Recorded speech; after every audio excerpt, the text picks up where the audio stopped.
The Constitution of Kenya is very explicit on the freedom of worship, and there will be no compromise whatsoever. Jatend piny Kenya William Ruto kwayo od buch Senate ochung paro mora mar chik mageto keto inga ne kanise kod dinde mamoko.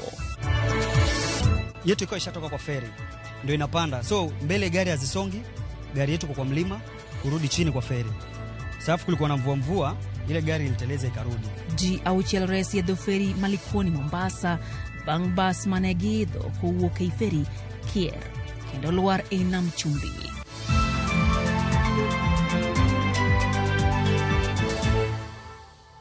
Ramogi Wilson Ochokan jaloko marwa tudri kodwe nambari ya deka uchiel nono Facebook Ramogi TV Kenya, YouTube Ramogi TV Kenya, kambui mara X at Ramogi TV KE. Nyinga and George Bati.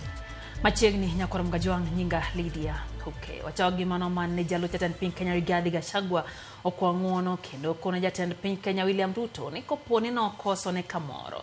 To mondo yie ngwonne. Gachagua bende ogo bade piny kendo kone jod bura ni mondo ongwonne. Magitimore kinde maikruok to dhi nyime ne odiochieng' ma oyedhe mar thiche oko e apisi chieng' tich ariyo.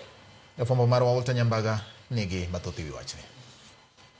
Mana kaka janabi Elijah ni utwe thim kalamo kendo rio kech ka weche tek. Jalup jatend piny Rigathi Gachagua obedo kod alam machal kod mar Daniel Burusi Buoche. Kochiwo kwaya achiel motegno ne jo od bura machano thiche oko tich ariyo manyien. Gachagua okwayo ng'wono. To our members of parliament, if in the course of duty, through our utterances and actions, we have in one way or another upset you, all wronged you, find it in your heart to forgive me. Ekinde lama ne obage kar jot ma jalup jatend piny Karen, Gachagua mane oloso kod duol mamuol kendo moboch, ogobade piny kendo kwayo ng'wono kuom jatend piny William Ruto. Niko poni onyono koke kamoro kendo chamo nyarogno tuone to Ruto mondo ng'wonne. So my brother President William Ruto, if in our zeal to work I have wronged you, please find it in your heart to forgive me. Mana kaka gwende Nyaburi umbo nyithinde, Gachagua ne okogige kanyo kende. Gachagua okone William Ruto mondo ng'wonne familia ne koponi osekalone e yo mora mora. If my spouse in our duties for the boy child and our program has wronged you in a way, find it in your heart to forgive her. You only understanding that there is a God of the altar, and once you respect him, the altar starts to speak. So let God and his enemies. Kuntolo mar juma, jalup jatend piny osebedo kakoni moko kuom jogo man machiegni kod Ruto, to kod moko kuom jo od bura osebedo kayanye kendo nyisi achaya. Kata kamano, Gachagua koni kuom weche mawuok mar okak to kod mago mamasa mar Kenya okwayo ng'wono. If our brothers who did not support the president and myself in the way my region and the Rift Valley supported him,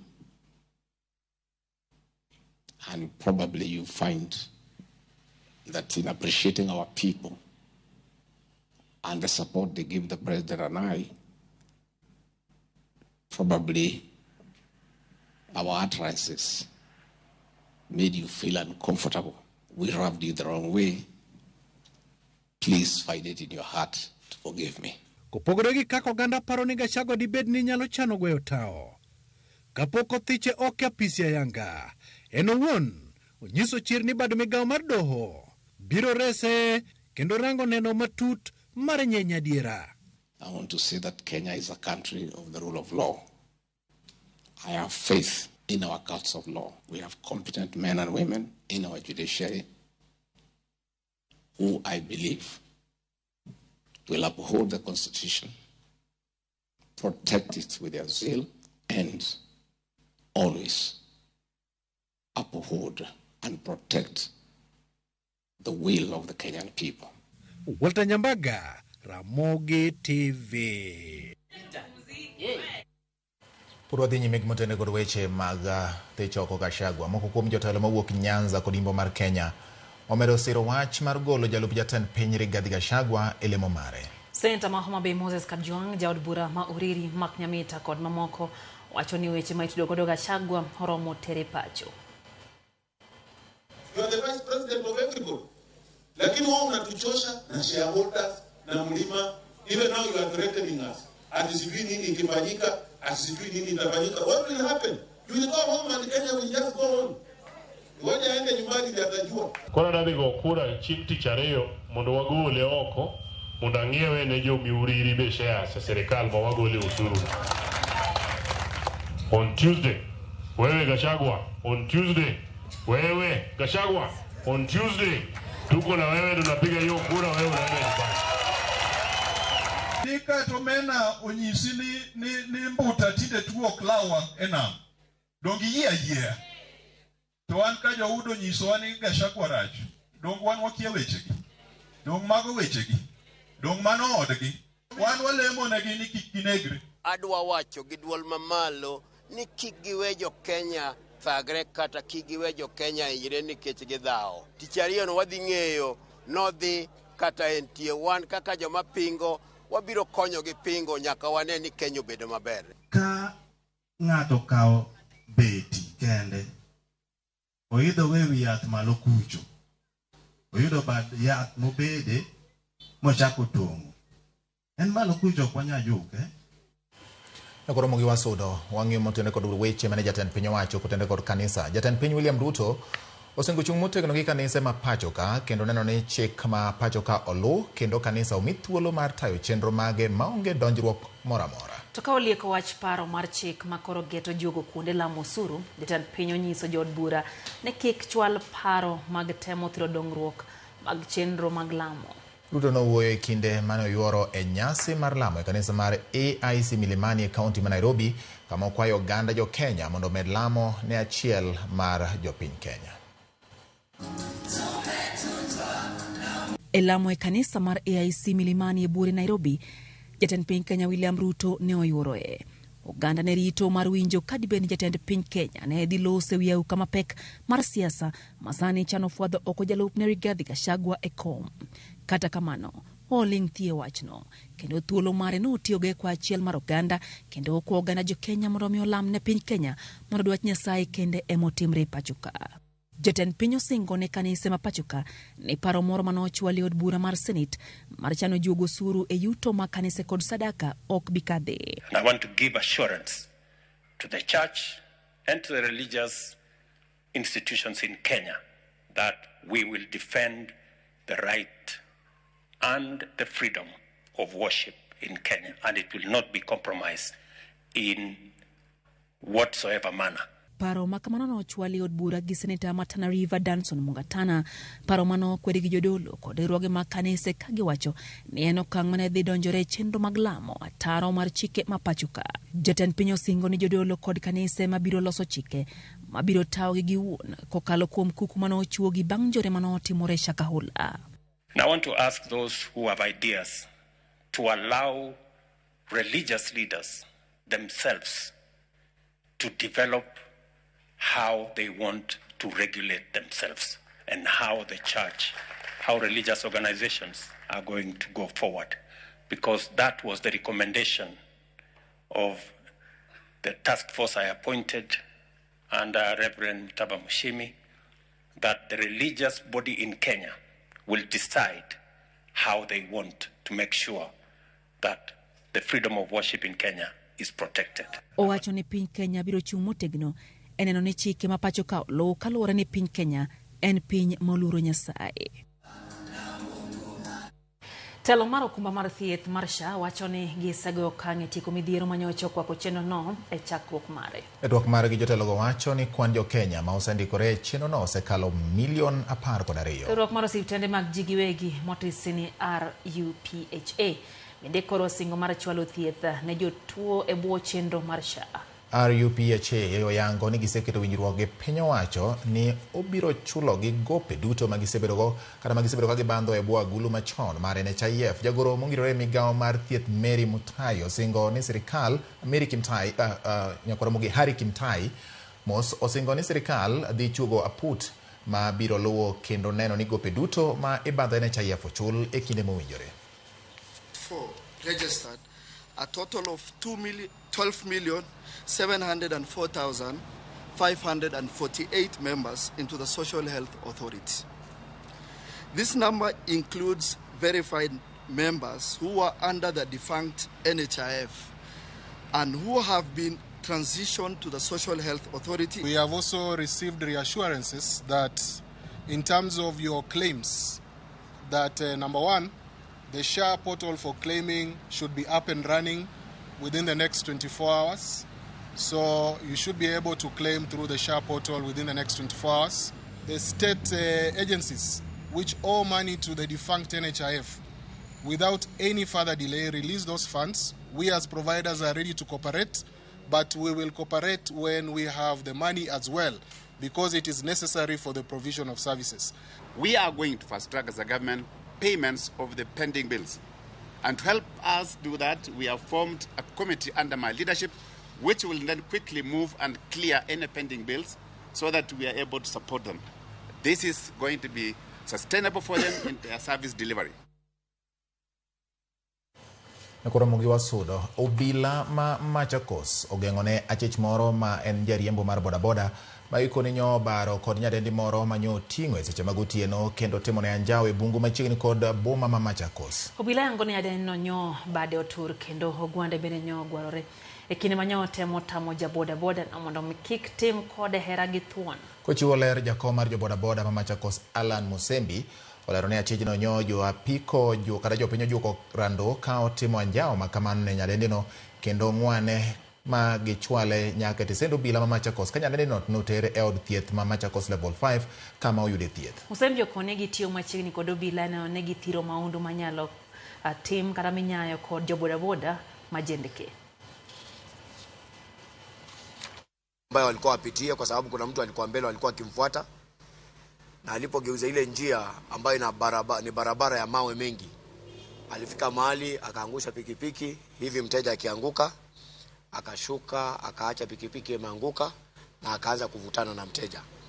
Katika ile ya hali ya kuvutana na mteja, alimshinda mteja nguvu na hivyo akambaka. Nikijaribu kupiga nduru ananifunika mdomo, ananiambia usijaribu kupiga nduru, ukipiga nduru huku mimi nitakuua. So nilikuwa na hiyo wasiwasi, so nilikuwa nimeogopa kidogo, so nikatulia kiasi kidogo nikasikia wase wa motorbike wamepita hapo kwa barabara. Kijana tu anakaa mauru anafanya tu kazi bodaboda, lakini alikuwa amesimamishwa, kwa hivyo anakuja town kama amejificha, anafanya kazi ya uhalifu na anajificha. Kwa hivyo ni kijana tu anakaa mhalifu, ameshakatazwa kazi ya pikipiki na kubaniwa kabisa kuendesha pikipiki. We did the relevant management. We closed the wound and the wrist fracture has also been managed, and we are working with the police to follow up on the case moving forward. Jauchiel kamotingo miyo gi nyathine noresi e dho feri Malikoni Mombasa bang' bas mane giidho manose ukai feri kier kadok chien kendo tuomo feri gi kang'e kaeto oluar hei pi hedho nam. Bas no mane dhi Ukunda ne thuro tamo twenyo kaluwore gi dhungruok mag nyamburko kod mkokoteni mane nie mbelene. Gino manomiyo chako duogo chien kaluwore kod poth mar ndara kaluwore gi koth mane chwe. Jowuoth moko noriko selor kendo ng'ado gi tiendgi. Kamago mane odong' e bas ne gin mago ma onge kod nyalo mar wuotho mayot kaka nyithindo kod jodongo.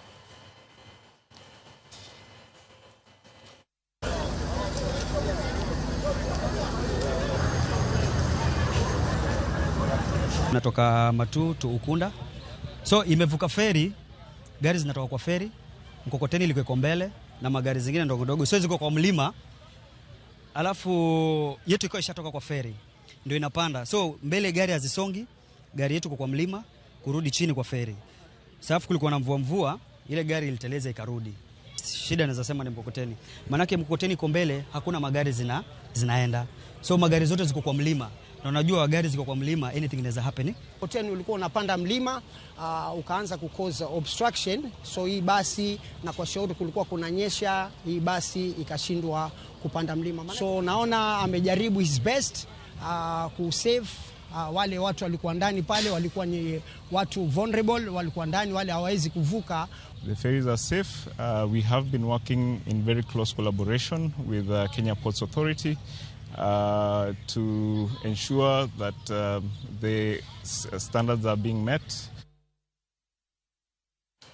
Joka ratiro ma oganda Kisumu omiyo sirikal ndalo 14 mar winjo dwachi kotenre kod rochruok arita kwe masani ogo touch e gwenge mag kaunti no gino makono medo we oganda buora kod hinyruok.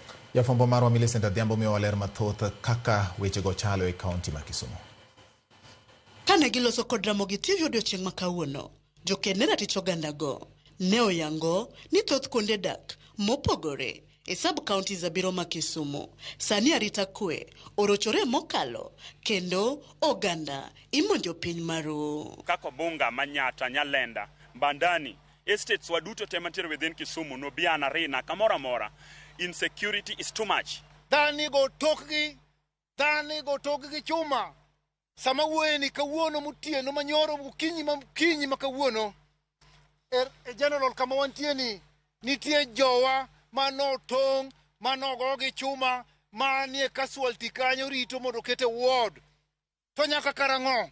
We are receiving almost more than 10 cases on daily basis. Tiere along the road, Nyerere Road, mokadho Bunduba, Mamba, kadhi nyaka malo yo Russia. Ipa miti maisimu to jogi tiyo gi piki to giringo gi ligi simbi. Kuo mikwelogo bandani en kuo motamo wang'wa. Gima kelo mano mwaseneno bandani kacha en koso tich. Kawuono kende kawadhi hospital ka ma en Kisumu County Hospital. Nitie jogo mano hiny koa e safar. Ise obila ma Kisumu kuom seketo nyau e tijgi marido arita ne jopiny ka gilieko ni chal ka gima obila go tiyo kanyakla kod jomaundu mathoro monjo ji. Police kar mondo gidil gi weche jomaundu gin giwuotho mana kuonde michoke pesa mag changa. Gimako mana ji, timako yudhe, tiketo ni yudhe, ba iwacho ni yudhe nigi nyasore madongo, titeroge kendo gidhi thagore kod yaga.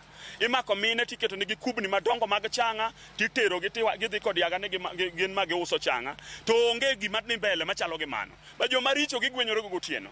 Kwayo gine sirikal chalo kama. Kono kwayo national government mondo gine ka ginyalo address issue mar unemployment mar youths.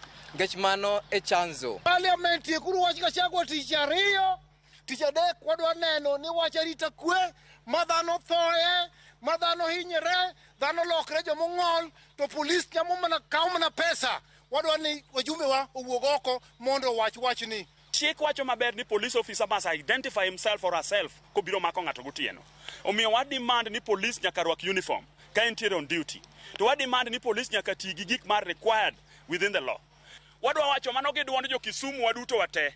Ni wadwa request PS Raymond Omolo, to wadwa request Kithure Kindiki, ni wadwa bedo kodgi gimiluongo ni the Kisumu County Consultative Meeting, kata stakeholders meeting. Wadwa discuss godo weche mag insecurity, to wadwa come up godo gi way forward. Jokene ratich oganda go koro buono mar biro bago ng'anyo maratipo tok ndalo 14 ponono sirikal okobiro winjo dwachgi kotenore kod kedo gi maundu marocho arita kwe gwenge ma Kisumu. Millicent Adhiambo, Ramogi TV, Kisumu County.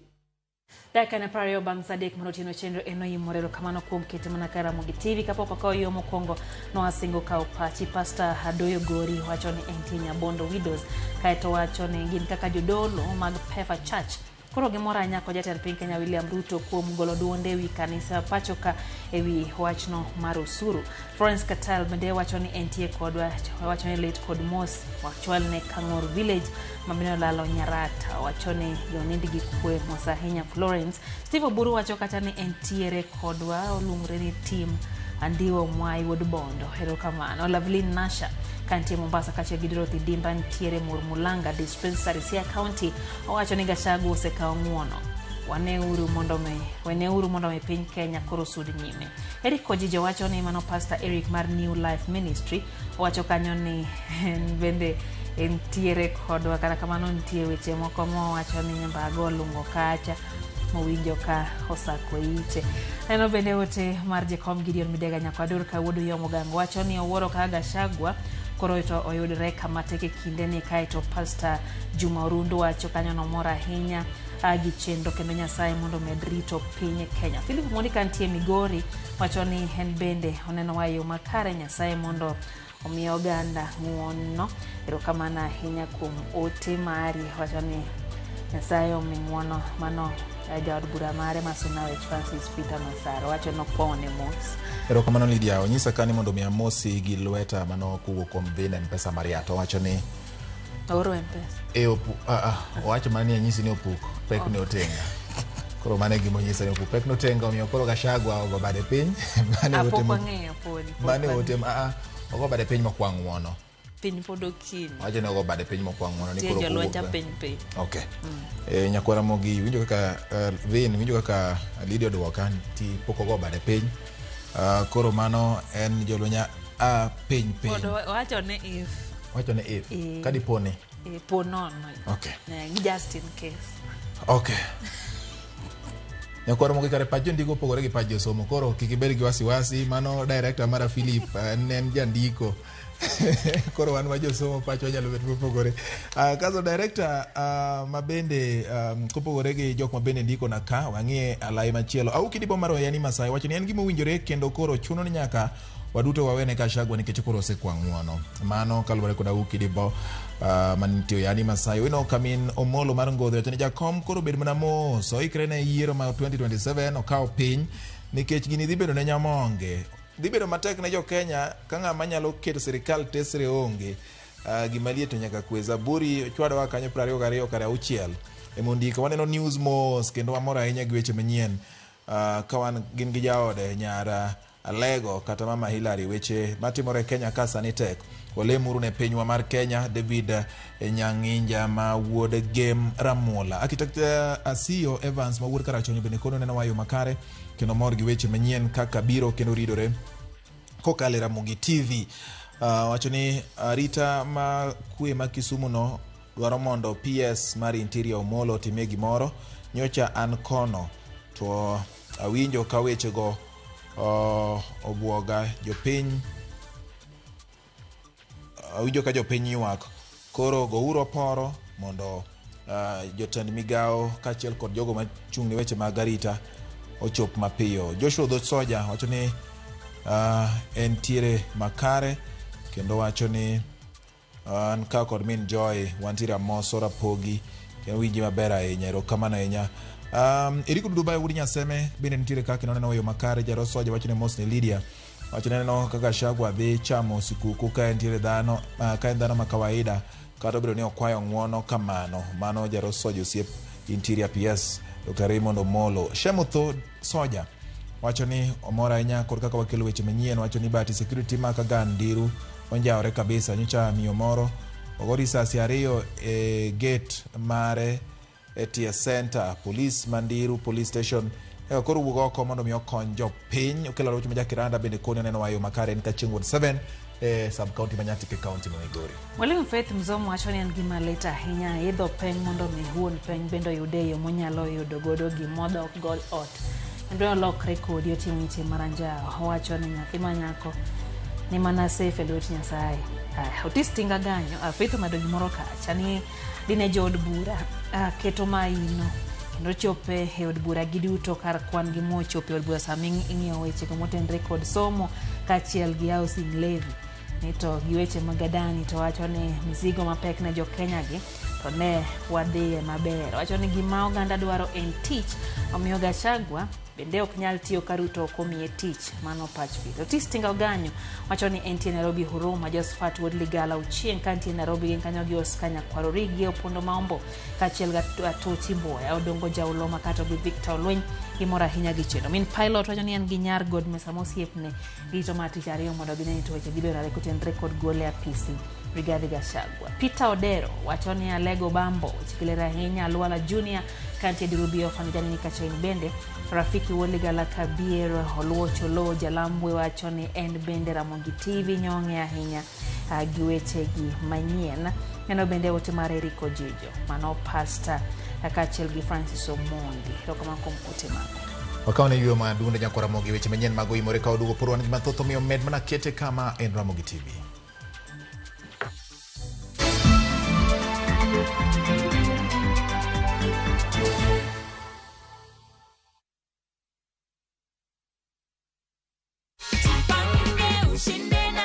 So far, umefikiria kinyo utafanya ido? I'll clear my school fee and then the other part of it, I'll invest on something. Confirm that amount is what I told you you won. Yeah, sure it is. What can you tell people at home? Naweza waambia waendelee kucheza. It's a reality, ni ukweli.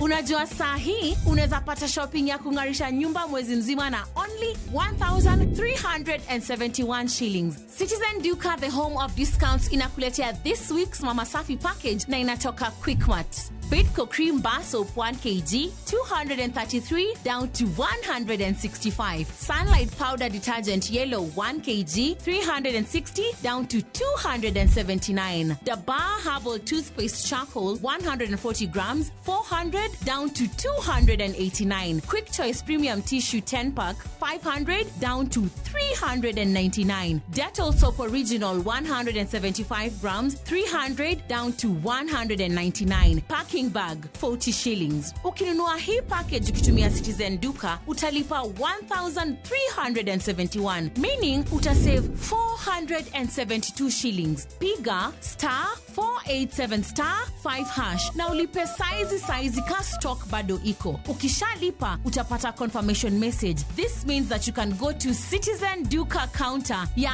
any Quickmart supermarket yenye iko karibu na wewe and you get to collect your product. Unangoja nini? Si ulipe saizi ka stock bado iko na enjoy discount yako. Citizen Duka, home of discount.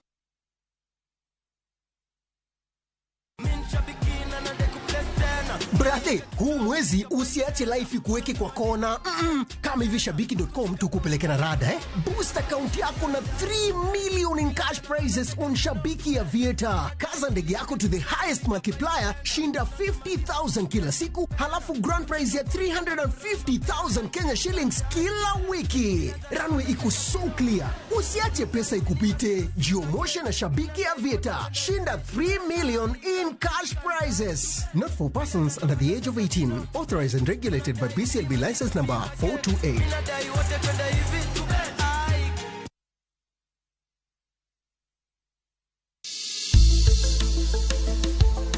Gimawa en gima duong' moloyo. Nego beni wang'eyo kaka wadak, korka chiemo, exercise, nindo maber. Wakelo ni achiel kachiel lakteche man gi lony mararieya e weche ngima dhano. Kikwa discriminate ne joma nigi ndulume to tikwa pandgi to ng'eyo en teko. To kodok korka ngima mar del, bedo gi ng'eyo nyalo kelo lokruok maduong'. Wacho ni kendo Ruth pile ni penj laktar kaindi chiemo watiyo godo mondo wageng tuoche. Wabiro wuoyo gi ji e yo mabiro mulo chunyi kendo miyo pachi yawre. Obwongo gi del gin ga gigo motimre nade moriwore. Koro gimi pidho obwongo mari luwore gi gino mipidho dendi. Riwri kod Ruth Otieno e penj laktar. Wuok tich nyaka tich abich saa 12 odhiambo mane Ramogi TV. Penj laktar. Ngima en mwandu.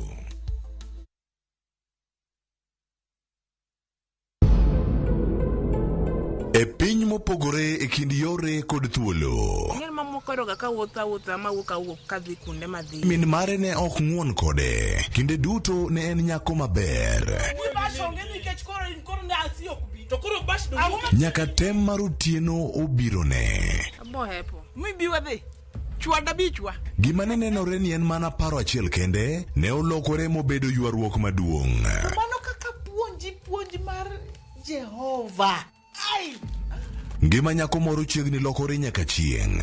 Be obiro rwako ngimane manyien? Asiaitie kage kanisa na jalos ndi lunuane aloso ndikni Ne dang'e ewi Nam Sinema Jumapil saa 2:15 otieno kod saa 4 otieno mana e Ramogi TV.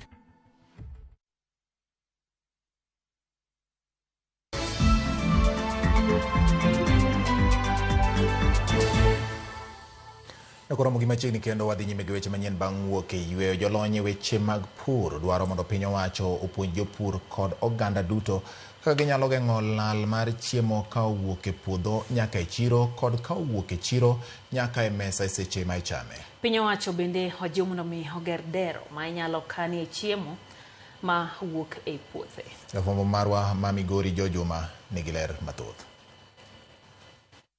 Achiel kuom lek apar kod abiro maong'ere kaka Sustainable Development Goal ma pinje duto e piny mangima koro goto chopo en duoko piny lal mar kothe kata chiemo ma jopur yudo ka ochakre puodho nyaka e chiro ma ong'ere kaka dhongere kaka food losses kod lal mayudore ka ochakre e chiro nyaka seche ma iketo chiemo e mesa ma ong'ere kaka food wastage. Mori tima everything right to losses kendo bedo e transport kacha. Iyudo ni mondo gini chope e chiro kata chope e dalani samoro moko luar ga. Waneno kata samoro ja pickup oting'o oganda moko luar, oduma moko luar kanyo. Mani sechako mana yudo loss. Lipot mogol ruogno mar Food and Agricultural Organization FAO e higa mar 2019 yango ni piny mangima wito maromo 13.2 mag chiemo duto ma ipuro kowuok e puodho nyaka e chiro. Jolony e wechego mag pur wach ni piny Kenya kod kata kaunti ma Migori bende pod wito chiemo mathoth ka wuok e puodho nyaka e chiro nikech midhieche mathoth ma oting'o nok ma kuondego ma nyalo kan e chiemo mopur. Janet Omolo men jalony e wechego mag pur wach ni nok mar kuonde ma ikane chiemo kata kothe kaachiel kod onge malony makare ne jopur e yore mag kano chiemo bang' keyo oskelo lal mathoth mar chiemo kaachiel kod kothe. Farmers needs capacity building.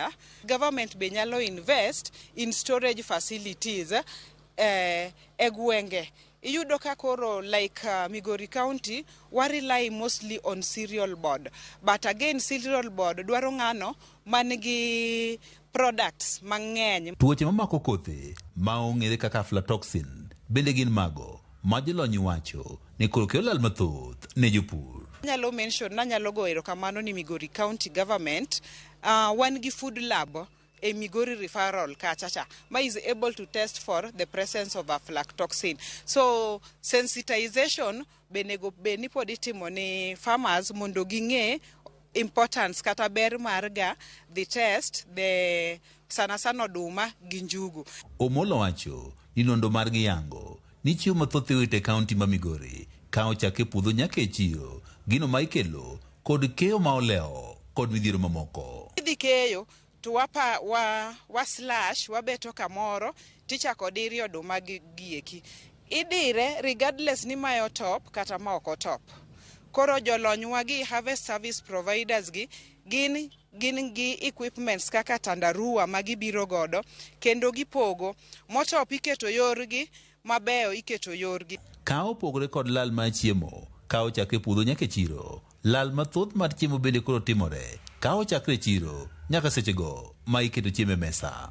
Lipod mogol ruogno mar United Nations Environmental Program kata UNEP e higa mar 2011 yango ni chiemo maromo tons milion 131 menata malo 17 mag chiemo duto ma inyuolo kata ikayo e piny mangima koro lal ka ochakore e chiro nyaka seche mikete mesa.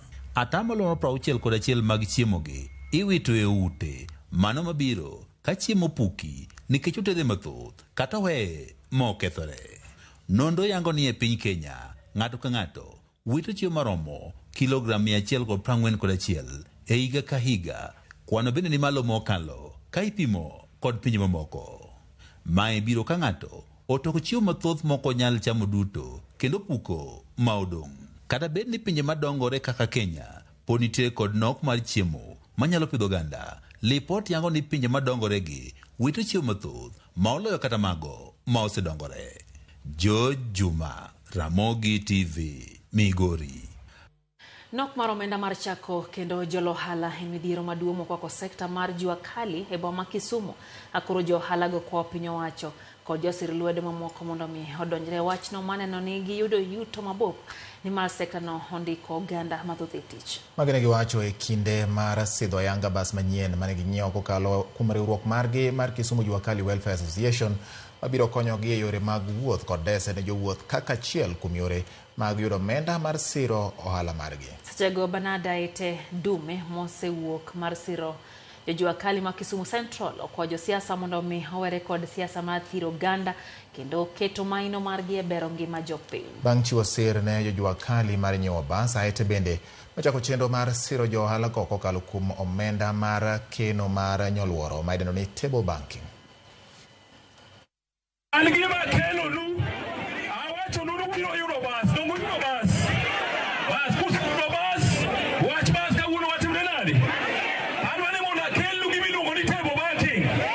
Ka medo kwayo sirikal ni sirikal omed ng'iyo Jua Kali wang' maber mondo mi Jua Kali bende ka wapunjo nyithindo to giyud gima ginyalo timo ka indikogi e kembe ma oko.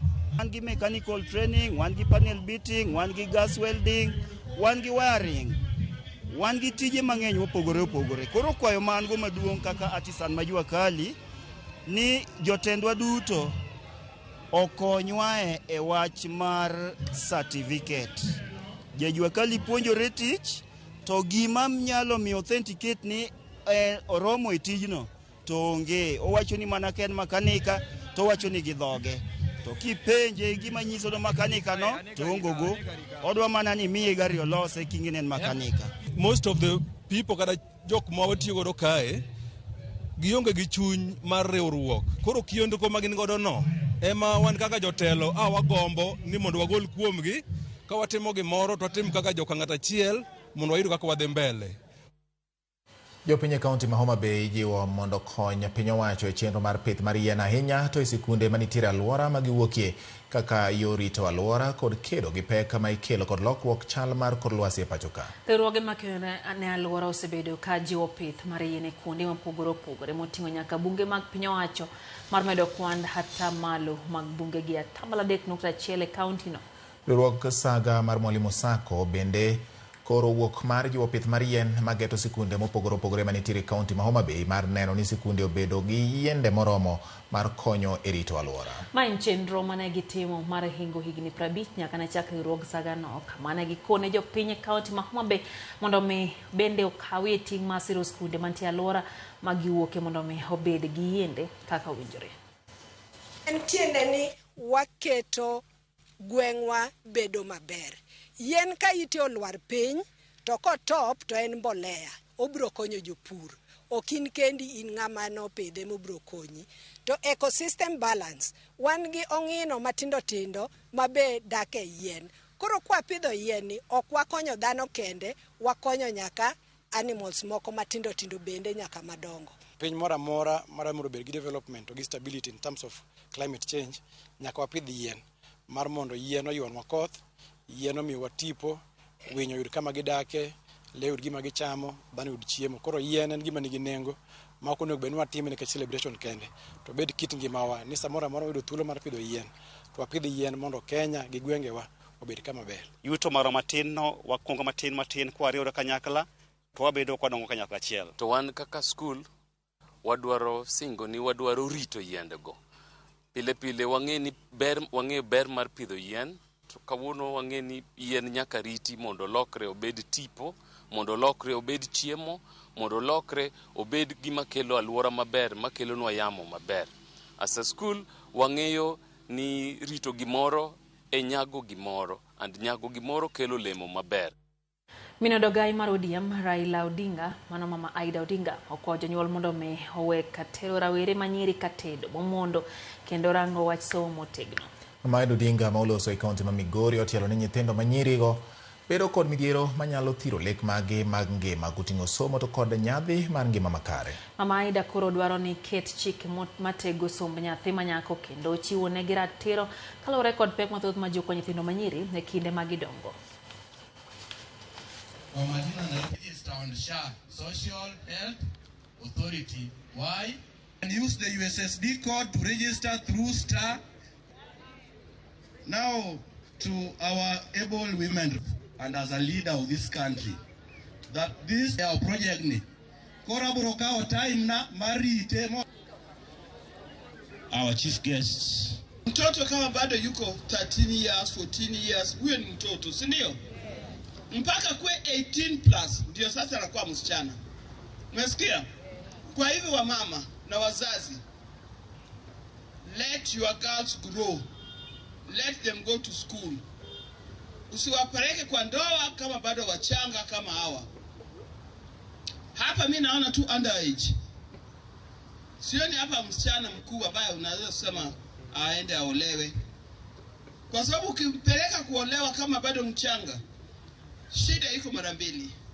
Shida ya kwanza ilikuwa shida ya watoto, premature babies, ambaye inatakana iweke kwa incubator ndio wakue. Shida la pili ni ile ugonjwa ambaye inaitwa fistula. We don't want you to get pregnant at this age. We don't want you to marry at this age. Your children, concentrate on your education. Nakora Mwangajwang, manakaka Juma Kajuma, wathungige nyere weche moko masako it. Magjuma. Nakora Mwangija fombo maro wa Walter Nyambaga no kolo mago mausubido ka sako it. Masa morupo ko choponi, kino korwa winjane masako it makawano. En Juma Marticho Rigathi Gachagua. Taka enda yumbani. Yae mama, en Gachagua. Taka enda yumbani. Kishaga aende nyumbani, Kishaga anasumbua serikali. Punji tek. To, but ikoni odinango. Sio kabili, sitaki kabili. Ukabila. Sio kabili, sitaki kabili. Kabila sitaki. Enda yumbani kichako. To, wawera kodi. Kata jupunji ni tamo wengege. Sio kabili, sitaki kabili. We awinja ne min wajia. Kishaga aende nyumbani, Kishaga anasumbua serikali. Wakenya ni moja. Otimango. Hatutaki Wakenya mgabila. Kishaga amesumbua serikali, tafadhali. Woodmount Kenya, Bianeka. Ikoni wach telo mar jodolo ni chendo nyowuoyo. Ameoa, bibi yake ni wa kanisa. Gachagua ameoa pasta. Sasa kama watu wa kanisa hawasikizani, sisi watu ambao kuokoka inakuanga kizungumkuti, tutafuata nani? Giwangi Marpolo, jogi bedhi. Kama wao wanapigana, mimi ninaona ya kwamba biguni ina shida. Mimi nimeona biguni kuna shida kubwa. To in kod wach mane? Penjane Ruath, wach thichone. Wakati Uhuru alikuwa na kulikuwa na mushikiri baina ya Uhuru na Ruto. Na Uhuru alikuwa mtu wa pombe. Na alikuwa anaambiwa ni mtu wa pombe ni mlevi. Kama mlevi hakukufukuza Mkristo, kwa nini Mkristo afukuza Mkristo mwingine? Ya wajo Kristo kendo. Kama mlevi hakukufukuza Mkristo, kwa nini Mkristo afukuza Mkristo mwingine? Madhe, watch bottom up ni watch yango. Akasema bottom up. Kwa hivyo bottom up inamaanisha alikuwa anatuinua miguu juu, pesa zimwagike achukue.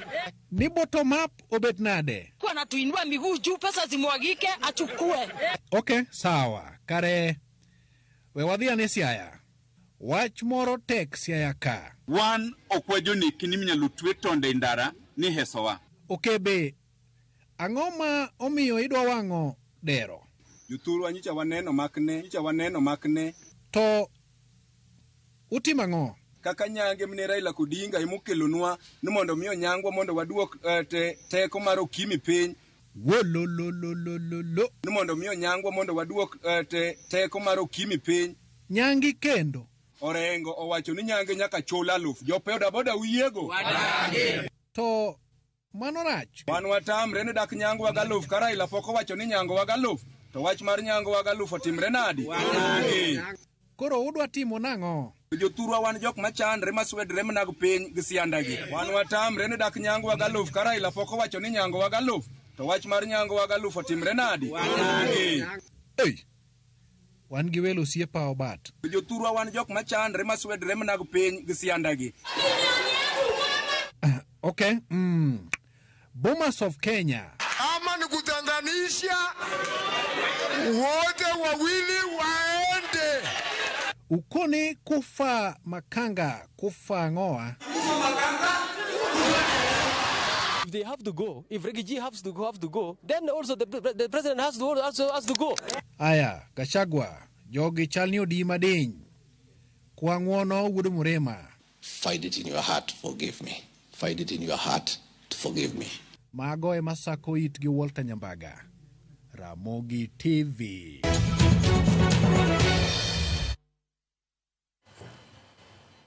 Okay. Weche masako itgi Ramogi. Kiyudo kama githunge Nyambaga gi nyiero. Kata in be bukori mana gi nyiero. Koro githoth ga. Koro kapok Raila ogolo wach mar nyang ji galof. To giwacho ni Raila ema girito mondo nyang gi galof.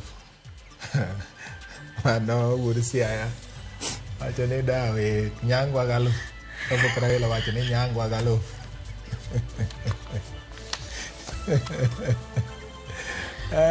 Koro Mogi. Weche thoth sai matin.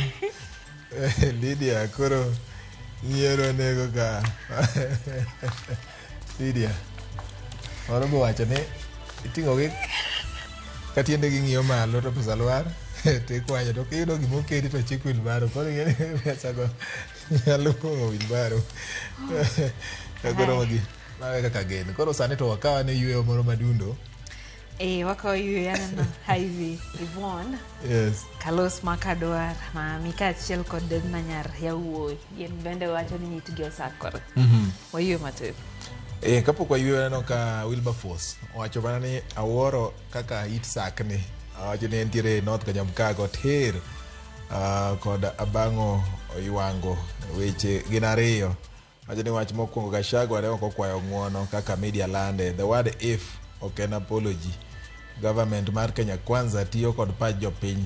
Ka government mar Kenya giwacho ni tugo kod pach jopiny. Winjo bed ni ging'e weche machielo kaka university funding model, weche mag medical services, weche mag adani, weche mag abductions kachiel kod mamoko. Japuonj Ambrose wuod Nyamayanga mano mar Mama Supermarkets Sega gi Ukwala wacho ni oneno weyo makare kendo mor kodwa gi weche manyien kaka masako it bende donjo kachiel kod Purity Agai kadi tiere gwenge mag Taita Taveta mano Nyamajimbo Imbo kocha.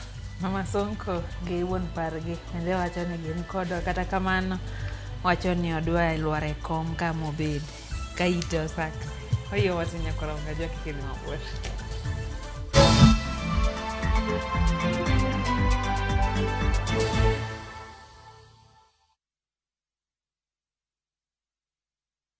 We're twinning and we're winning. If we're losing, then we're sinning. Like we said in the beginning, we're winning. New on Viusasa, the bank's sister. They are funny. They are crazy. What? This is a comical story that follows the adventures of identical twin sisters, Laverne and Chauvin Banks, as they take on the world. With a group of witty and unapologetic friends, they clumsily navigate through the highs and lows of girlhood. Capiche? But are they really ready for what is ahead? Enjoy this entertaining sitcom of the bank's sister act, only on Viusasa. We know. Colgate Herbal imetengenezwa na mchanganyiko wa mimea ya asili iliyothibitishwa kisayansi kuimarisha nguvu za meno na utunzi wa ufizi wako. Ijaribu Colgate Herbal iliyothibitishwa kisayansi kwa meno imara na ufizi wenye afya. Colgate Charcoal imetengenezwa kwa mkaa, ni dawa ya kuaminika.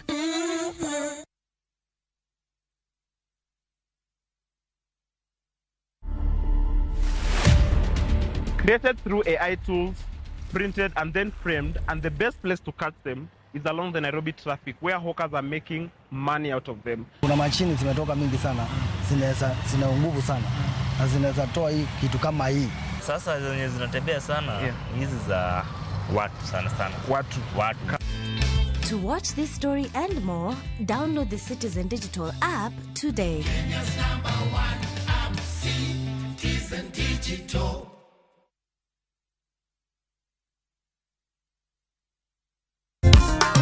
Kidonda miketona kidonda miketona niwecheragi rama nyagini rama nyathina gini rama yabe nyiri gini rama weketa gitingane ang'o mondo kupachi minya giera aworo ang'o mondo kupachi minya giera. To get Susumila as your skiza tune, dial *812 *784#. Ramogi TV, Eod Youth Meduto.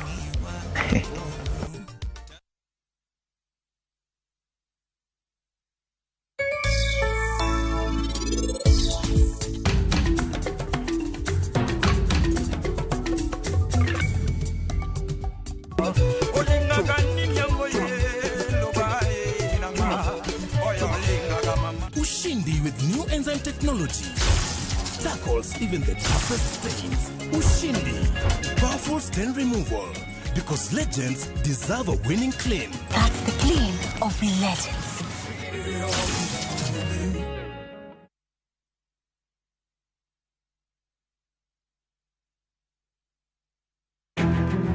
Wakeloni chenro mar ohala kod lony gi dongruok mopogore opogore. Ohand kinyosi nigi pesa kitimo gima dwarore. Weche makende moa kuom jogo makelo lokruok e ngima dhano. Ohala ber nikech ohala puonji managerial skills. Lek ma in go iriembe mineni gigo chopo. Chakre gi jogo mane ochako ohala manyien. Kalure gi kaka nachako gi kuma achope, ohala ni en ohala maber. Nyaka jotelo molony e timo ohala. Akwanyo jodala wate odogi ohala. Ne pek mane gikalie. Pod waonge uhuru mar ohala. Loch mane giyudo kod kinda mane gitimo e manyo gik mabeyo beyo. Ka jawala ok inyal chako project ka ionge gi market. Tudri gi Cleophas Oluoch e ohala gi mwandu. Tich ang'wen ka tich ang'wen chakre saa 1:45 otieno.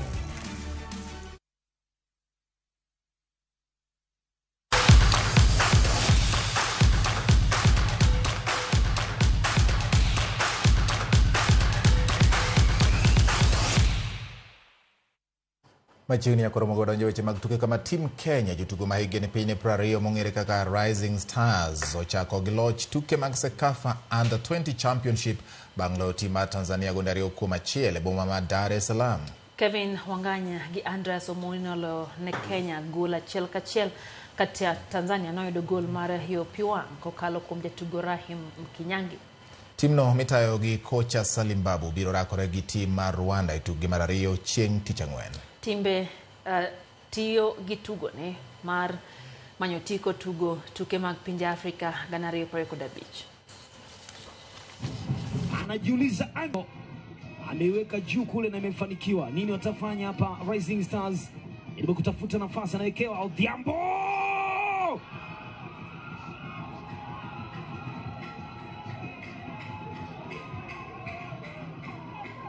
Andres Omondi Odhiambo anawapiga msumali kusubiri pasi ya mwisho na alipoipokea kwa Naiana Andres inaingizwa ile tuke ya League maduong' mar Wakeni pachoka ochakre gi liet ka timbe manyo kombe mano low season mokalo gi club mar Kenya Police Bullets. Yalap Mamoisi Kisumu club mar Zitex Sparks nolo club mar Kisumu All Starlets gol 1-0. Gol no makene no logi jatugo Beverly Nadika. Kenya Police Bullets otieko e thuolo mokwongo e tuke mag tielo mokwongo bang' loyo club mar Kisped gonde 3-0 e odiechieng' manyoro.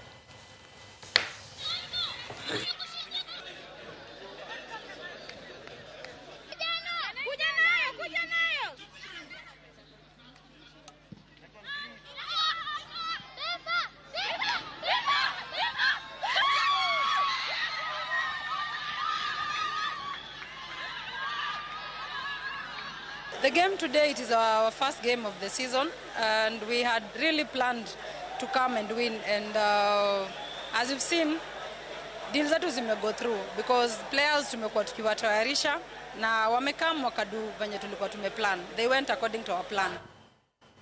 Mkoso do ni Children's Family noyudo loch margi mokwongo e tuke mag liga mapiny mar National Super League bang' loyo club mar Mombasa Stars gonde 2-0 e alap ma Kenyatta Stadium Machakos. Fortune FC no chungo loch mar 3KFC Bangloyo 3KF Gulachiel kumnonea tugo mana obagia lap makia Nyaga Stadium County Makirinyaga. Elias Mogane inoloyo gol ne Makende dakika mar 63 kendo miyo Fortune FC loch margi mokwongo e season ma tinendeni. Tukio moko club Madarajani gogo nolo club mar Samwes Black Boots gonde ariyo kuom achiel ka Kibra Black Stars nowuok amodhi gi Vihiga United.